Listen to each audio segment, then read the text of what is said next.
I wrote a couple down. A lot of times I get these dreams and I don't post them because I believe that maybe they're only meant for me, because they're always concerning people trying to hurt my son. Not people, specific people.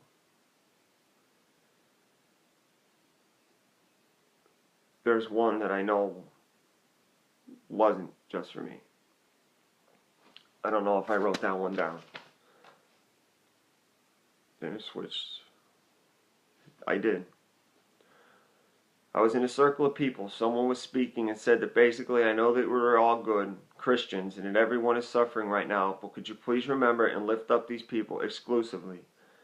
Williams, Welgus, Gill, and as the names were said, we would all get down, like bow almost. And then it flipped.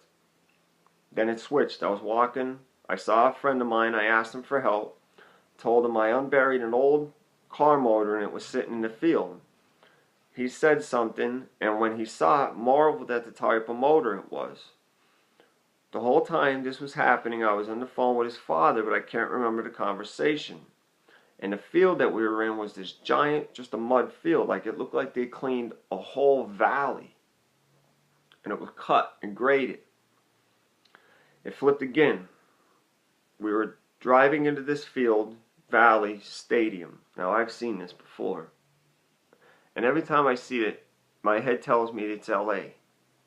But I've never seen LA in person, and I don't have any definitive proof. Like I didn't see a sign in the dream that said this is Los Angeles. But that's just what my soul tells me, like this is what LA is going to be. And it looked like a stadium, but it was this massive crater and just destruction. Hollywood could not recreate what I saw. It was like they just took an entire city, put it in a blender, and then dumped it back out. It was destroyed, just gone.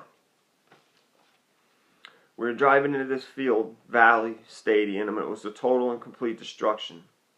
I started to feel the ground shake and then crack.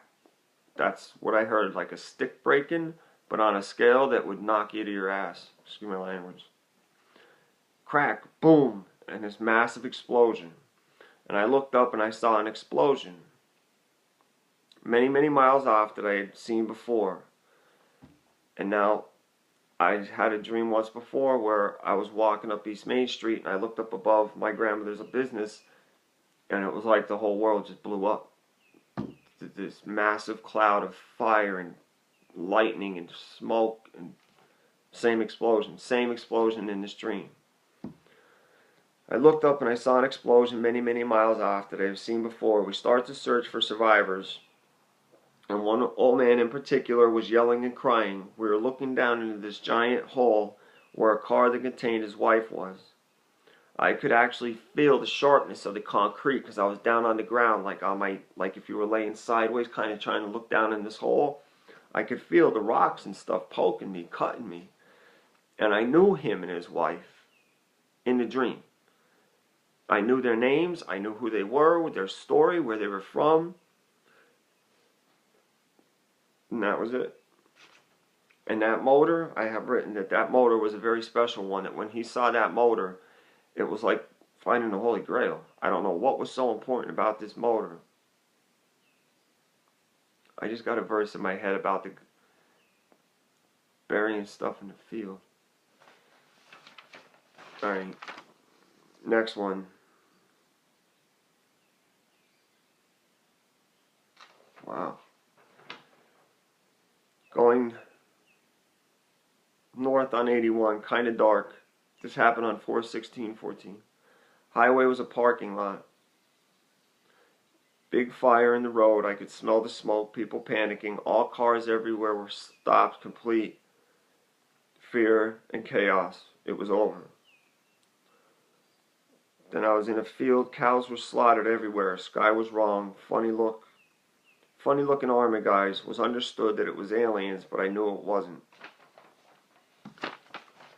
See, when I get these, I'm going to have to start, because once I get them,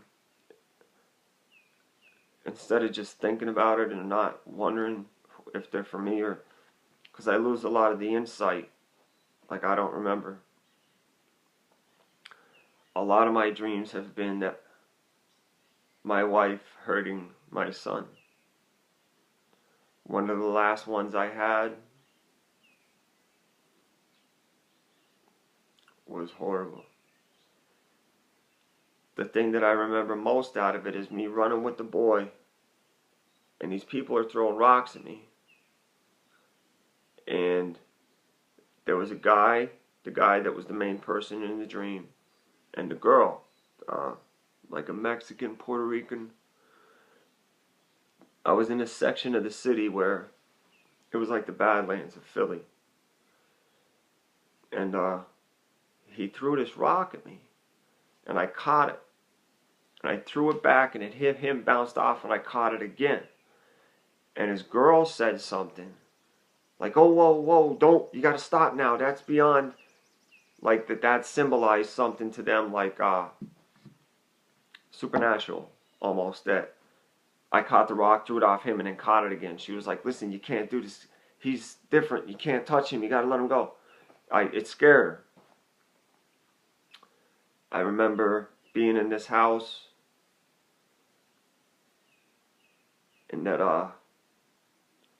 it was a drug house, and Liz went there willingly and took the baby with her and was trying to sell the baby or something. Something, again, horrible. Like, they're always bad with her. And the mother of this house threw 2 bags of what, in my head, I thought, in the dream was heroin. But when they hit the ground, they were shaped like 2 triangles. Like, there were 2 perfect triangles in like little bags like this big with the red lines on them, and they landed and it was 2 triangles. I don't know if that means anything. That dream was horrible. I hate those dreams. Those dreams are what led me to the conclusion that I had made that I don't know if I'm right anymore about. I had another dream. I think I posted that one about Mr. Burns on the money in the game Asteroid. Oh, alright, back to the stuff that was happening. I'm trying to think. Today's Wednesday, it was probably Friday or Saturday. I was outside, and it was right around sunset. I don't know if anybody's noticed. Last year, we took the baby every day out into the road to watch the beautiful sunsets. Well, we had a straight shot at it. We could stand right on the road and watch the sunset. Well, you can't do that no more. If this is the road, and I'm looking down, my face is the sun, it's this way. It's not where it was. And that's a scientific fact. The Earth's wobble never went back to where it's supposed to be. That's why the moon's wrong. That's why everything's in the wrong spots. That's why I've watched that sunset and it's not in the same spot. You can't see it now. It's off. If I'm looking down the road, I would have a straight shot at the sun. Now it's off to the right. I got to stand on the porch and look through the trees. I can't even get a good view of the sunset no more. Well, the sun was setting. I was outside. I came up on the porch and it was this beautiful pink, purple, just amazing. And I yelled in because Liz and the baby were in the living room. They weren't. She had already gone into the bathroom to give him his bath. And now it's the living room, his bedroom door, which was shut. Wait, before I yelled in. I said, you got to get out here. You're missing the sunset. And she said, oh, I'm sorry. And said something that led me to believe it should be right out. I go back out on the porch. I kneel down so I can look through the trees. And I'm like, Liz. I get up, come in the kitchen screen door here, yell in, baby, you're missing it. Liz. I'm like, why does she ignore me? Why won't she answer me? Walk in, she's not in the living room. So I think, well, they're in the bedroom. I look to the left, to my right, the baby's bedroom door's closed. I think, well, she's in the bedroom. Go into the bedroom, they're not in the bedroom. They're all the way in the bathroom behind 2 doors with the heater running. She wasn't here. Whatever mimicked her voice, perfect.